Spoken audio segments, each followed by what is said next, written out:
World championship of ലെജൻസിൽ ഇന്ത്യയും പാകിസ്ഥാനും തമ്മിലുള്ള മത്സരം ഇന്ത്യൻ കളിക്കാരുടെ ശക്തമായ എതിർപ്പിനെ തുടർന്ന് റദ്ദാക്കിയത് വലിയ വാർത്തയായിരുന്നു. ഈ ടൂർണമെന്റിൽ പാകിസ്ഥാനെതിരെ കളിക്കില്ലെന്ന് ഇന്ത്യൻ ടീമിന്റെ ഭാഗമായ ശിഖർ ധവാൻ സോഷ്യൽ മീഡിയയിൽ പരസ്യമായി പ്രഖ്യാപിച്ചതോടെയാണ് പ്രശ്നങ്ങളുടെ തുടക്കം. രാജ്യം എല്ലാത്തിനും ഉപരിയാണെന്നും അതിനേക്കാൾ വലുതായി മറ്റൊന്നുമില്ലെന്നും ധവാൻ എന്ന് പ്രതികരിച്ചു.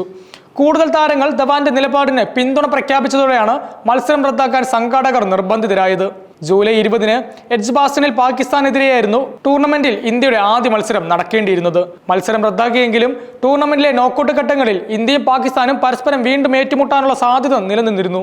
ഇപ്പോൾ സെമി ഫൈനലിൽ പാകിസ്ഥാനെ നേരിടുന്നതിനെ കുറിച്ചുള്ള ശിഖർ ധവാന്റെ പ്രതികരണമാണ് വീണ്ടും ചർച്ചയായിരിക്കുന്നത്. പാകിസ്ഥാനെതിരെ കളിക്കില്ലെന്ന നിലപാട് സെമി ഫൈനലിലും തുടരുമോ എന്ന ചോദ്യത്തിന് മാധ്യമപ്രവർത്തകരോട് ദേഷ്യപ്പെട്ടാണ് ശിഖർ ധവാൻ പ്രതികരിച്ചത്. അത്തരമൊരു ചോദ്യം ചോദിക്കാൻ പാടില്ലായിരുന്നുവെന്നാണ് ധവാൻ പറഞ്ഞത്. ഈ ചോദ്യം തെറ്റായ സമയത്തും സ്ഥലത്തുമാണ് ചോദിക്കുന്നത്. നിങ്ങൾ ഇങ്ങനെ ചോദിക്കാൻ പാടില്ലായിരുന്നു. മുൻപ് കളിക്കില്ലെന്ന് പറഞ്ഞു. അതുതന്നെയാണ് ഇനിയും എന്റെ നിലപാട്, ധവാൻ വ്യക്തമാക്കി. ധവാന്റെ ഈ പ്രതികരണത്തിന്റെ വീഡിയോ സോഷ്യൽ മീഡിയയിൽ വ്യാപകമായി പ്രചരിക്കുകയുണ്ടായി. ജമ്മു കാശ്മീരിലെ പഹൽഗാമിൽ ഏപ്രിൽ 22-ന് പാകിസ്ഥാൻ നടത്തിയ ഭീകരാക്രമണത്തിന് പ്രതിഷേധിച്ചാണ് ഇന്ത്യൻ താരങ്ങൾ മത്സരത്തിൽ നിന്ന് പിന്മാറാൻ തീരുമാനിച്ചത്. ഇത് മത്സരങ്ങൾ റദ്ദാക്കുന്നതിലേക്ക് നയിക്കുകയായിരുന്നു.